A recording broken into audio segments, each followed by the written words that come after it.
आणि उपस्थित सर्व सन्माननीय बंधू मित्रांनो, आतापर्यंत 3-4 लोकांनी डॉक्टर साहेबांबद्दल बरंच काही सांगितलं. डॉक्टर साहेब समाजवादी विचारसरणीचे, गांधीवादाचे भक्त आणि आयुष्यभर तत्वाशी कुठलेही तडजोड करणारे व्यक्तिमत्व होते.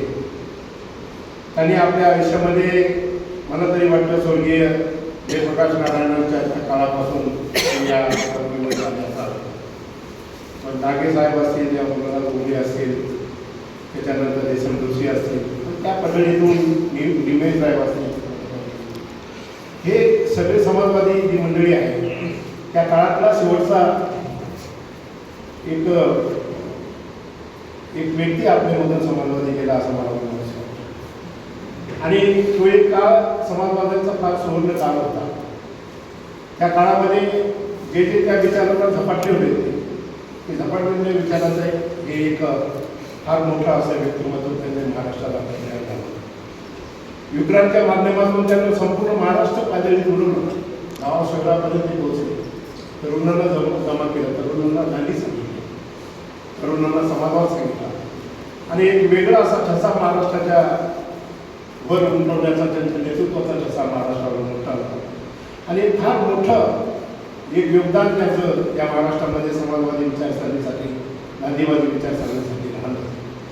मला ते या प्रसंगी एवढं सांगावंसं वाटतं की त्यांनी जे काही निर्माण करून ठेवलेले, तो जे काही त्यांनी या महाराष्ट्रात निर्माण केले, मग समाजवादी विचारसरणी असेल, गांधीवादी विचारसरणी असेल किंवा त्या विचारसरणीची निगडीत अशा जे काही संस्था निर्माण केल्या. आम्ही आता गेली 2 वर्षे मी पण ॲडव्होकेट जयसिंगराव सोबत आणि आंबेडकर सर पंजाबराव आम्ही जात असतो. आपल्या जिल्ह्यातही ते एक पद्धतीने एक चांगलं स्थान त्यांनी निर्माण केलेलं आहे. म्हणजे त्यांचं गावामध्ये जिल्ह्यातल्या प्रत्येक ठिकाणी त्यांनी हे सगळं काम त्यांनी त्यांच्या माध्यमातून निर्माण केलं. म्हणून असा म्हणून जेव्हा समाजातून जातो तेव्हा ती कुठली फार मोठी असते ती करून निघू शकत नाही, यांची कुठली भरून निघणे शक्य नाही. परंतु एक विचार, गांधीवादी विचार मांडत असताना काय काय झालं हे आता सगळ्यांनीच सांगितलं. परंतु जेव्हा जेव्हा एखादं काँग्रेस चिंतन शिबिर असायचं तेव्हा कोणाला बोलवायचं तर डॉक्टर कुमार सत्तेचं नाव सरकारला असायचं. त्यांना बऱ्याच चिंतन शिबिराला डॉक्टर कुमार सत्तेसिंहांना मी ऐकलेलं आहे आणि बोलवलेलं आहे. काँग्रेसचा तो विचार त्यांनी काँग्रेसच्या मंडळीला सांगत असताना त्या पद्धतीत तुम्ही कसं काय वागलं पाहिजे, गांधीवादी विचारसरणी तुम्ही कसं विचारसरणी कशी जोपासली पाहिजे, त्याच्यामध्ये कसं तुम्ही वागलं पाहिजे हे ते सातत्यानं सांगत असत. आणि त्यांचं ऐकणं, बोलणं, त्यांचे जे विचार ऐकून प्रभावित झालेली काही मंडळी महाराष्ट्रामध्ये फार मोठ्या प्रमाणामध्ये आहे. आणि अर्थातच आजच्या या नवीन युगामध्ये त्यांचं ते सांगणं नवीनच वाटेल तरुणांना. कारण ते तरुणांना माहीतच नाही कुमार सत्तेची काय, तरुणांना माहीतच नाही जयप्रकाश काय, गांधीजी काय हे तरुणांना कमी माहीत आहे.